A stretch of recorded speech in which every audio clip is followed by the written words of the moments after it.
we don't know when the dike will break.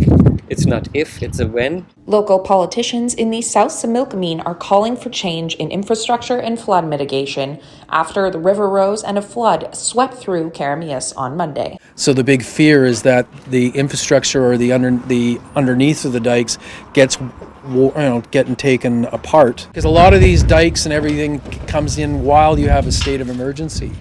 But what do you do after, or what do you do to stop it happening in the future? So these are all questions that need to be answered, and it is a part of the ongoing dialogue between local government and the province. Homes and trailer parks outside of Keremeos were hit when the river rose multiple feet in the morning. They're feeling safe now, but some of them, especially those that have lost infrastructure and buildings, are angry because they understand that the fix that could have taken place that they have been talking about in regards to the orphan dikes could have saved their property if it would have looked after. The Red Bridge, a historic landmark in the village, also sustained damage as river levels rose and debris smashed through. So we've been lobbying for improving the orphan dikes that were built in 1972, so we're talking almost 50 years.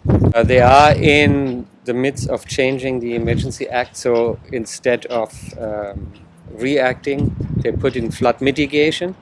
Like some of the dikes just outside of Keremeos on 10th Avenue are porous, so we're not worried about the water coming over the dike, but actually affecting the integrity of the actual dike. Although the river has since gone down on Tuesday, officials warn people to keep away. Stay away from the river as much as you can. The last thing we want is people play around on the other side of the dike and slip in, because if you go in now, it's really cold and you will have a hard time to survive. For Castanet News in Keremeos, I'm Casey Richardson.